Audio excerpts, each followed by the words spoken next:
मोपा विमानतळाक तेंको दिवंक दिवचल तालुक्यांतले आमदार आनी सगळे सरपंच एकठांय आयल्यात. मोपा विमानतळाचें काम बेगिनात बेगीन चालू करचें म्हूण दोनूय आमदार आनी वेगवेगळ्या सरपंचांनी मागलां. दक्षिणेंत मात मोपा विमानतळा आड आंदोलन दिसान दीस पातळत चल्लां. मोपा नाकाच म्हूण सांज उजे आरियाल जाल्ल्या बसकेंत फुडाऱ्यांनी मागणी केली. गोवन्स फॉर दाबोळे ओनलीन बुधवारा सांज उजे दे आरियालान बसका घेवन मोपा विमानतळाक खर विरोध केलो.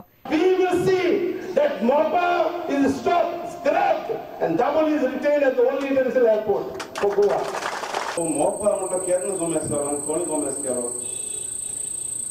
आतां बाब सिद्धा तुवें कसं जे आमगे गव्हर्मेंटाचे उलयतालो, गव्हर्मेंट कुड्या मातशेन वावरता.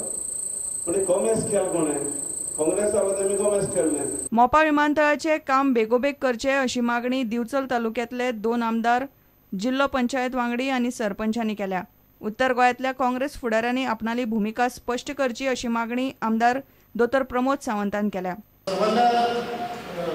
गोंयच्या दृश्टीन वरदान ठरणारो हो मोपा प्रकल्प जावप ही काळाची गरज आसा. हो प्रकल्प जितल्या बेगीन जातलो ताच्या खातीर आमची शक्ती एकवटप हे अत्यंत गरजेची गजाल आसा. विशेष करून ह्या प्रकल्पाची गरज कित्याक आसा तर युवकां खातीर जी नोकऱ्यांच्यो संधी ह्या उत्तर गोंयांत पुराय गोंयांत उपलब्ध जातली. आयज पर्यंत काँग्रेसीची राजनिती सदांच विकासाक विरोध करून चलता. हांव आव्हान करतां उत्तरेंतल्या सगळ्या काँग्रेसच्या आमदारांनी आपलो स्टेप क्लियर करचो आनी उत्तर गोंयच्या जनतेक तेंच्यांनी सांगचें की तांकां मोपा जाय काय नाका. तेंच्यांनी उत्तरेंतल्या सगळ्या नेत्यांनी सांगचो की मोपा जाय काय नाका. प्रुडंटा खातीर सावियो डायस आनी उदय परब. कोंद्रात फार्मिंगाची तरतूद कूळ कायद्या आड येता. ताका लागून ही दुरुस्ती हाडून सरकार नेमकें कितें करूंक सोदता तें स्पश्ट करचें म्हूण खासदार शांताराम नायक मागता.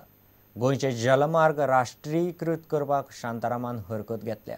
केंद्रीय येरादारी मंत्री नितीन गडकरीन गोंयांत ही गजाल उलोवन दाखयल्ली. महामार्गाचें कॉन्क्रिटीकरण करून रुंद करतले म्हूण गडकरी उलयल्लो. मात ते खातीर खंय कसलीच अर्थसंकल्पीत तरतूद केल्ली ना.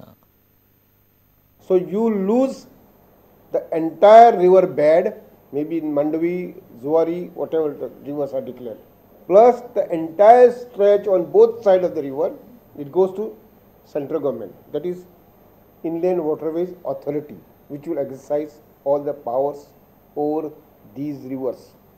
And therefore, I am strongly opposed for declaring any of the rivers as inland waterways. घेऊ एक विराम.